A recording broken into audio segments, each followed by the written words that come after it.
Sana iyong dala mga gabing puno ng pangamba. Habang tungo sa akin, di ka bibitawan sa lalim ng dilim. Ating darapa sa hangin, ninanais makapiling ka.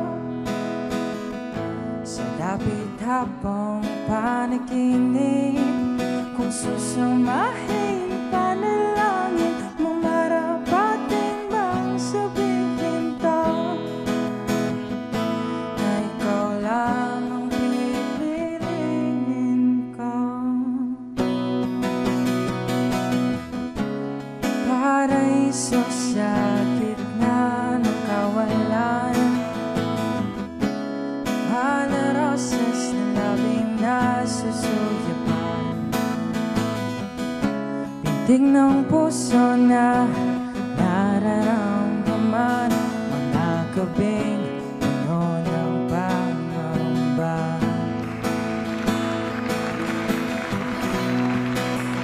Pangtungo sa akin, di ka bibitawan sa lalim ng dilim.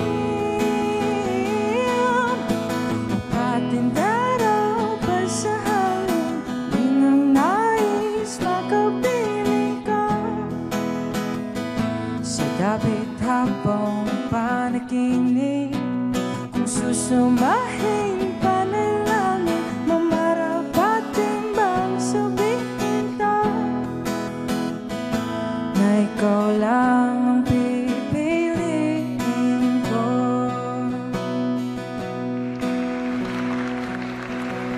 Kang liwayway sa bayan ng pikatin, hawak mga kamay habang napapanyaki.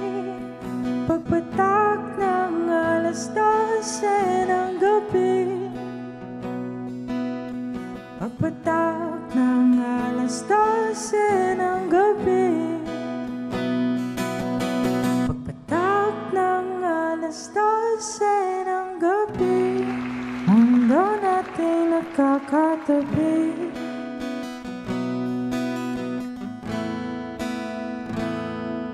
Ay kanyang pinaramdam ang simoy ng Pasko sa kanyang pinamana sa talento. Ngayon naman makipagkwentuhan tayo sa kanya. Good morning and welcome sa Rise and Shine Pilipinas, JC Herrero. Yan. Good Hi, morning. JC. Hello po. Hi, ayaw JC. magsalita. JC.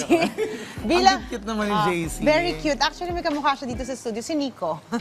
Yung ating social media, JC, manager. bilang isang singer and at the same time songwriter, ano bang nag-inspire sa'yo na simula ng pagsusulat at paggawa ng sarili mong kanta? Actually, nag-start po yun nung senior high pa po ako. Meron po kasing parang Battle of the Bands. Tapos parang lahat usually nang sumasali is nagko-cover ng songs.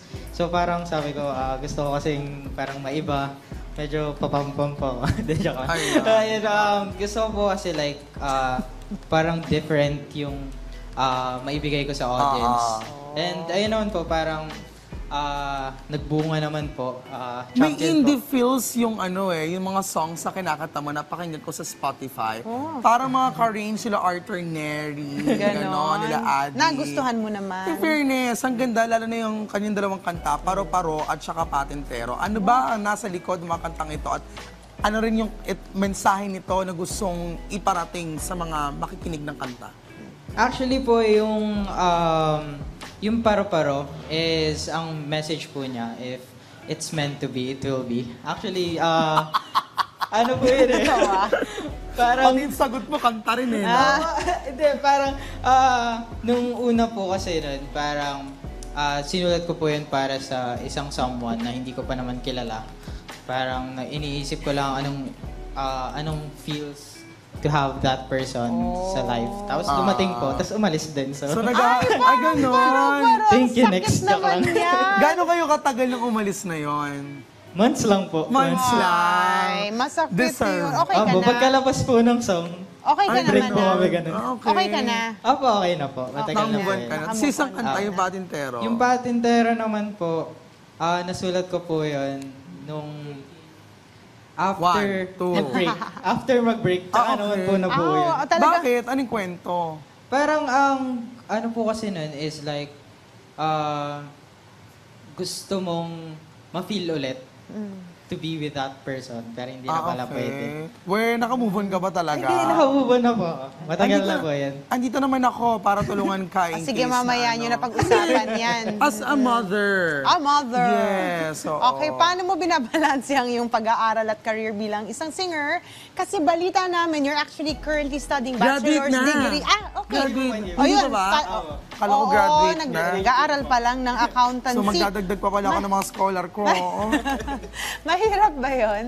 Actually, mahirap po kasi po may times na meron kang kailangang i-priority talaga. Especially, kunyari, may events po, may guesting. So, syempre, over the school, yun po muna, ganun. Tapos minsan naman, kailangan yung school din. Pero, kumbaga, para po mabalance siya. Ang lakas ng loob mo. Yung iba halos di na makatulog sa pag-review sa accounting. Ikaw, nagagawa mo pa magkanta at mag-TV guesting. Opo, feel ko po, kasi, parang gusto ko yung ginagawa ko. Kamusta naman ang grades mo? Hindi naman napapabayaan, anak? Hindi naman po. Hindi naman. Hindi naman. Okay? Grabe ka naman ka-anak. Ba't ilang taong ka na ba? Sabi niya Sabi 25 niya, years old ka lang 25. daw. Oo. Alam ka, 20 po 20. Oo, ate, ano naman 20, talaga. Alam mo, pag umaga nang babatok din ako minsan. Idol ko kasi nang babatok dun sa papuntang Welcome Rotonda. Idol mo rin ba yon? Hindi ko po Wag nakita. yung Sige po, hanapin ko mamaya. Tignan mo to. Sige. Mamaya na kayo magkwentuhan. Oo, sige, please do invite our viewers to support your songs and also invite them to like and follow your social media pages and accounts. So, guys, follow me on all my social media platforms at JC Herrero. And, pakinggan nyo rin yung mga songs ko sa Spotify. It's released on all music platforms din, Paro-Paro and Patintero. We have a music video din sa Paro-Paro. So, yeah, please watch the music video. Kasama namin din si Iskaela Fujimoto and si Sai Smith. Wow. And kasama ko rin din yung Sugarcane. Ayun lang. Actually, pwede mo ba mag-shoutout? Sige, Shoutout go. sa- Dito Basta ka na, wag go. lang brand, Shoutout na. Hindi po, bro.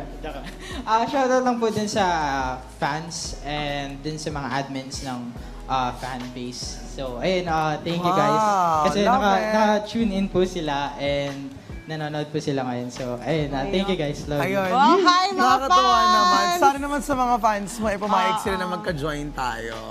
Baka pumayag naman po. Oo, maraming salamat mga fans for supporting him. At thank you very much sa pagkwentuhan sa amin this morning, JC Herrero. Relax ka muna dyan, JC, dahil mamaya naman ay ipaparinig mo ulit ang iyong napaka-lovely voice. Lovely, Nax. Paro-paro Kay gandang pagmasdan Paro-paro Huwag kang taglay ng anina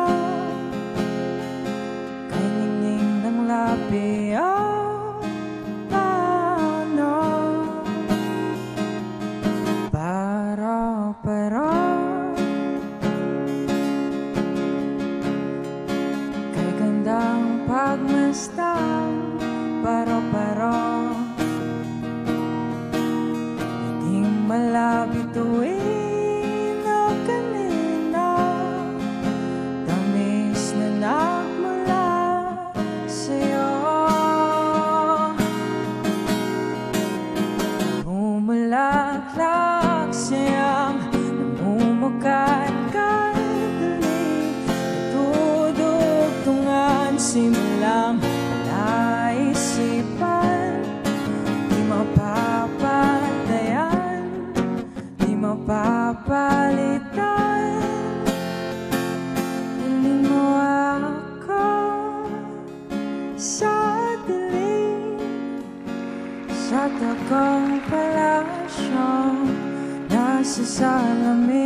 sa'yo kahit ang pusa'y wala namang kalaban-laban.